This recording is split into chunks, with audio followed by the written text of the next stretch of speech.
So if you're thinking about the Samsung, this is the U8000F for gaming, and you've seen people say that it feels laggy. Here's what's going on, because there are three different things happening.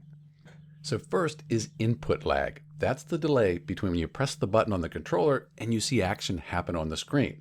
So in game mode, reviewers have measured this TV at about 10 milliseconds. That's actually pretty good for gaming. So the controller delay, that's not the problem here. The second thing is refresh rate. And this is where things change. If we look at the specs, let's go down and look at the specs here in Best Buy. You can see that we have 60 Hertz, that's the refresh rate. And then if we go look at the HDMI ports, you'll see that they are 4K at 60 Hertz. So that 4K at 60 Hertz, that means you've got HDMI 2 most likely. So even if you connect like a PS5 or an Xbox Series X, you're not going to get 120 Hertz gameplay on this TV.